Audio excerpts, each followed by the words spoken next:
بھائیو اسلام نے ایک بات اور بھی بتائی، کئی مرتبہ ایسا ہوتا ہے بیوی کی سرکشی آدمی کو پریشان کر دیتا ہے۔ بیوی کی سرکشی کیوں ہوتی ہے؟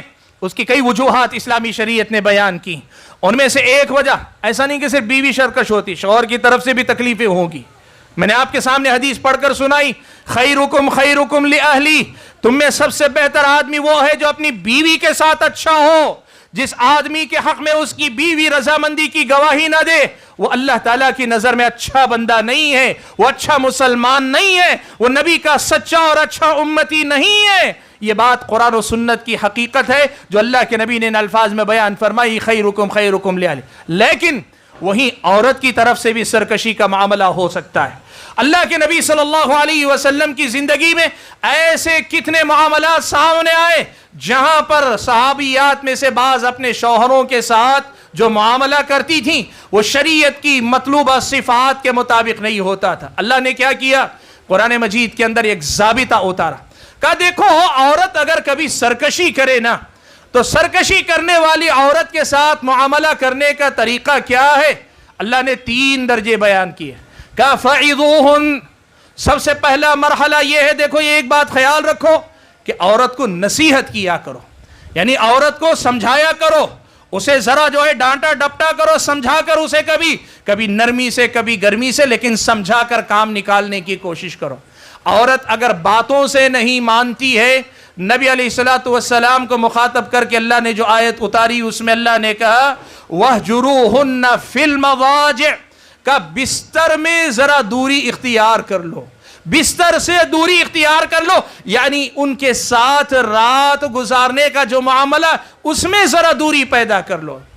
اور تیسرا درجہ کا اگر یہ بھی کارگر نہ ہو تو اللہ کے نبی صلی اللہ علیہ وسلم نے کہا اللہ تعالیٰ نے فرمایا وَاضْرِبُوهُنْ، تو ان کو تعذیب کے لیے ایک آدھ چھڑی لگا دیا کرو۔ سبحان اللہ، پیارے نبی صلی اللہ علیہ وسلم نے یہ جو مار کی بات قرآن کے اندر آئی ہے اس کی وضاحت کرتے ہوئے کہا کہ اب مار ایسی مارنی چاہیے جو عورت کے جسم پہ کہیں نشان نہ چھوڑے۔ بعض اہل علم نے اس کی شرح کرتے ہوئے ایک بڑی پیاری بات کہی ہے، کہا کبھی کبھار ایسا ہوتا ہے کہ یہ جو مار ہوتی ہے اس کی مار جسم پر جتنی لگتی ہے اس سے کہیں زیادہ روح پر لگتی ہے، جسم پر جتنی لگتی ہے اس سے کہیں زیادہ روح پر لگتی ہے۔ اسلام نے جانوروں کی طرح عورتوں کو پیٹنے کا حکم نہیں دیا، اس کی اجازت نہیں دی۔ جانوروں کی طرح اگر کوئی اپنی بیویوں کو پیٹتا ہے، لکڑیوں سے پیٹتا ہے، چہرے پہ مارتا ہے اور اس کو یہ بدحال کر دیتا ہے، اسلام کی نظر میں حرام ہے ایسے مرد کے لیے کہ اپنی بیوی پہ ہاتھ اٹھائے۔ میرے بھائیو، اللہ کے نبی صلی اللہ علیہ وسلم نے اس حدیث میں، جو حدیث میں نے آدھی پہلے پڑھی آدھی اب آپ کے سامنے پڑھتا ہوں، اللہ کے نبی نے فرمایا کہ اگر بیوی کی تعذیب کے لیے، مار کے لیے ہاتھ اٹھتا ہے، چہرے پہ مت مارو، وَلَا تَضْرِبِ الْوَجْهِ، چہرے پہ مت مارو، اور کہا وَلَا تُقَبِّحْ، ایسے الفاظ نہ کہو کہ قبحک اللہ، اللہ تجھے رسوا کرے، اللہ تجھے ذلیل کرے۔ اور بعض اہل علم نے کہا ایسی زبان نہ استعمال کرو جو عرف میں، شریعت میں قبیح یا ناپسندیدہ زبان سمجھی جاتی ہے۔ ڈانٹنا ہے، ڈپٹنا ہے تو ڈانٹو ڈپٹو، آواز کا زیر و بم ہے، تم سخت الفاظ بھی کہو لیکن زبان اچھی رکھو، زبان صاف رکھو، گالی گلوچ بد زبانی سے پرہیز کرو۔ اور کہا اگر گھر میں بھی بستر سے دور کر رہے ہو، گھر سے باہر نہ نکالو، گھر میں رہ کر بستر سے دوری اختیار کرو۔ سبحان اللہ، قرآن و سنت کی ان تعلیمات پر اگر باریکی سے عمل کر کے دیکھیں، بڑی سی بڑی نافرمان یا سرکش عورت بھی اپنی اصل کی طرف واپس لوٹ کر آ سکتی ہے۔ یہ اسلامی شریعت کا سکھایا ہوا ضابطہ ہے جس کی روشنی میں بکھرتے رشتے کو سنبھالا جا سکتا ہے۔ اور ایک بات نبی علیہ السلام نے یہ بھی مردوں کو بتائی کہ دیکھو ایک بات یاد رکھو، ان المرأة خلقت من ضلع، عورت کو اللہ تعالیٰ نے پسلی سے پیدا کیا ہے، وَإِنَّ أَعْوَجَ شَيْءٍ فِي الضِّلْعِ أَعْلَاهُ، پسلیوں میں سب سے زیادہ ٹیڑھی اونچی جو سب سے پہلی پسلی ہے وہ ہے۔ اللہ کے نبی صلی اللہ علیہ وسلم نے تفصیل کرتے ہوئے کہا کہ دیکھو تم چاہو گے کہ تمہاری بیوی پوری طرح سے ایک دم پرفیکٹ ویسے ہو جائے جیسے تم چاہتے ہو، نہیں ہو پائے گی۔ یعنی آپ چاہتے ہیں کہ آپ کی بیوی سارے معاملات میں بالکل ویسی ہو جائے جیسی آپ چاہتے ہیں، نہیں ہو پائے گی۔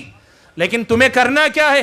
اللہ کے نبی صلی اللہ علیہ وسلم نے سکھایا طریقہ یہ ہے کہ تم اگر اسے تم سیدھا کرنے جاؤ گے تو پسلی سیدھی نہیں ہوگی، ٹوٹ جائے گی، یعنی بات طلاق تک چلی جائے گی۔